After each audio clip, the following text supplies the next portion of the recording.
This is a story of broken dreams in the fields, of promises forged in metal and steel, only to turn into disappointment and betrayal.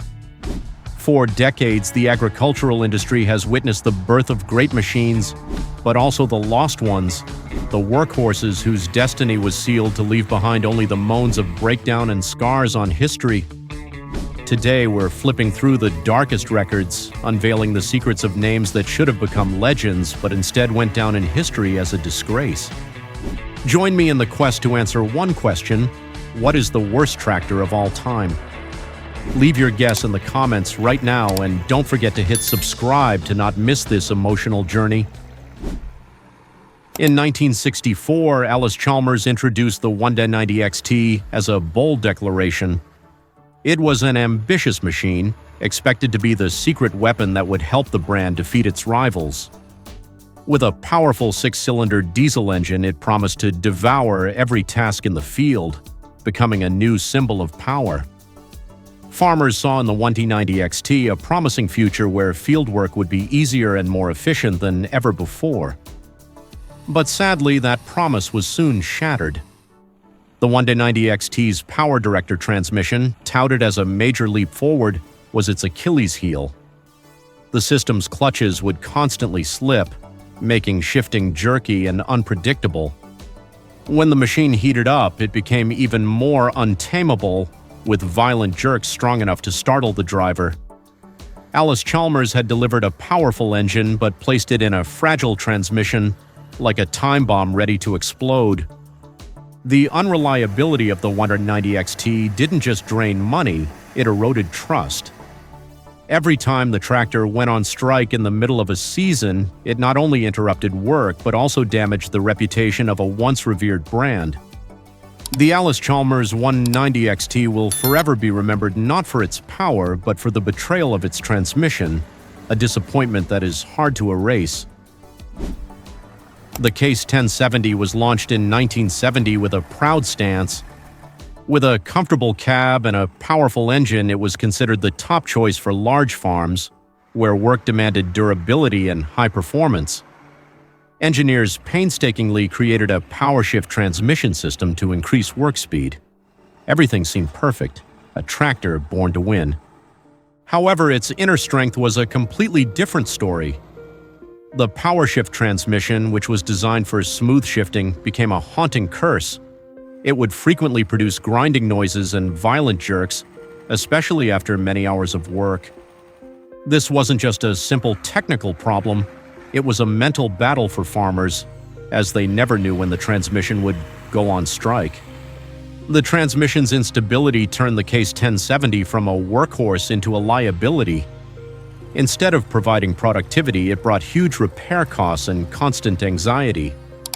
This tractor became a symbol of a pioneering technology's failure, a reminder that a tractor needs more than just power, it needs reliability to truly make a difference.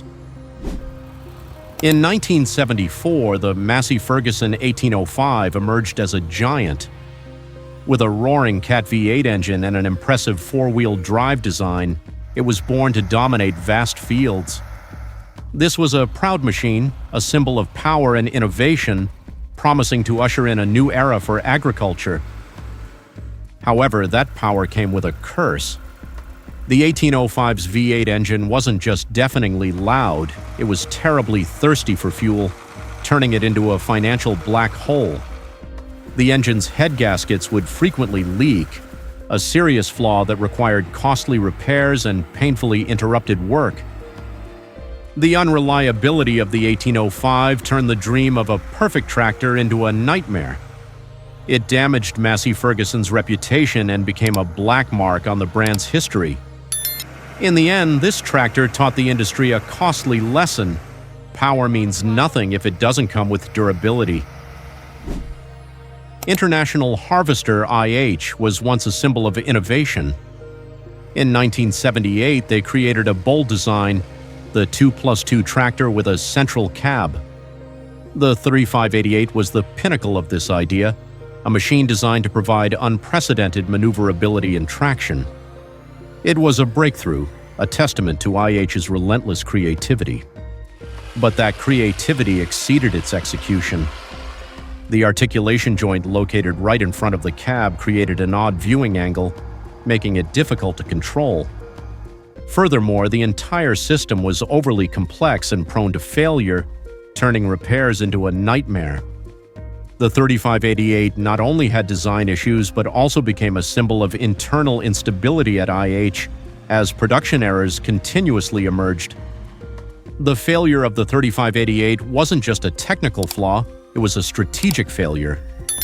It caused a deep loss of trust from farmers who had once believed in the IH brand absolutely.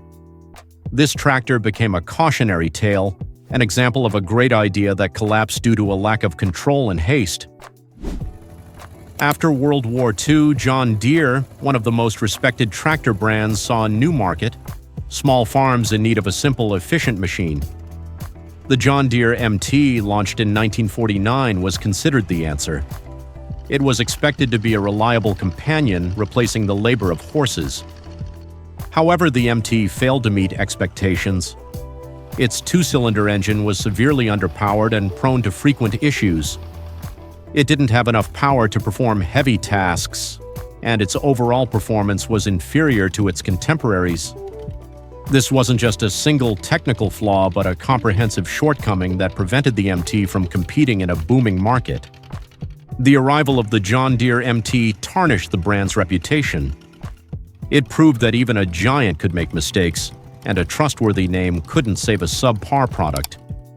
This tractor will forever be a costly lesson for John Deere, a reminder of the importance of ensuring quality.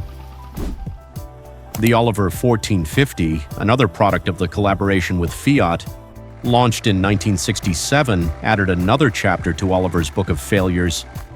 Like its predecessor, it was introduced with the expectation of becoming a versatile machine, but instead it became a name people learned to avoid. The 1450's problem was a deadly combination of multiple flaws. Its engine constantly had head gasket issues, and the hydraulic system was weak and prone to leaks. However, the worst part was the near-impossible task of finding replacement parts. Because it used proprietary Italian components, repairs were almost out of the question, turning this tractor into a useless pile of scrap metal if it ever broke down. The 1450 didn't just fail technically, it failed to maintain trust. It proved that a tractor not only needs to run but also requires proper after-sales support. This tractor became a curse for its owners and an indelible scar on Oliver's history. The Farmall 560, launched in 1958, was International Harvester's IH bet on becoming a new hero. With superior power compared to older models, it was expected to bring a revolution to plowing. But a rush in its design created a disaster, a flaw that would later be dubbed the tractor that killed IH. The 560's Achilles heel was its weak final drive. Engineers increased the engine's power but forgot to upgrade the drive components to handle that strength. As a result, the gears and bearings would frequently break, causing catastrophic failures in the middle of the season. It wasn't just a minor bug but a fatal mistake that led to millions of dollars in losses. This incident forced IH to issue a massive recall, severely damaging their reputation. Farmers who had placed their absolute trust in IH began to switch to competitors. Although the flaw was later fixed, the damage to trust was irreparable. The Farmall 560 remains a permanent warning about the consequences of overconfidence. In 1960, John Deere launched its New Generation of Power campaign, a bold transition. The John Deere 2010 was expected to be the flagship of this new era, a versatile and reliable tractor. However, instead of becoming a legend, it turned into a painful reminder of design flaws. The biggest problem with the 2010 was the deadly combination of its engine and hydraulic system. Its engine lacked power and was prone to constant breakdowns, making work slow and inefficient. The hydraulic system was no better, with weak pressure and frequent leaks. Many farmers complained that this tractor performed even worse than John Deere's older models. The unreliability of the 2010 made it a nightmare for farmers and a stain on John Deere's history. It proved that a revolutionary idea could fail miserably if not executed with care. This tractor became a major lesson for John Deere on the importance of quality control. And in the final position, we have a tractor that wasn't just bad, but a technical disaster, the Ford 6000. Launched in 1961, it was equipped with a proprietary transmission technology called Select-O-Speed that allowed for clutchless shifting. This was a revolutionary step forward, but also a fatal trap. The Select-O-Speed transmission was overly complex and incredibly unreliable. It would frequently slip gears, shift incorrectly, or simply stop working. Repairs required the near-complete disassembly of the machine and were so expensive that many mechanics wouldn't even touch it. This transmission turned the Ford 6000 into a useless pile of scrap metal in the field, a disappointment that couldn't be salvaged. The Ford 6000 not only damaged Ford's credibility but also became a classic example of a failure.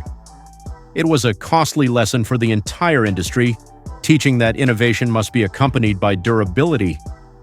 This tractor deserves the #1 spot not just for its flaws, but because it became a legendary part of agricultural history's failures. We've just gone on a dramatic journey together, exploring the sad stories of tractors that betrayed the trust of farmers. From the Ford 6000's transmission failure to the carelessness of the Oliver 1450, each story is a reminder.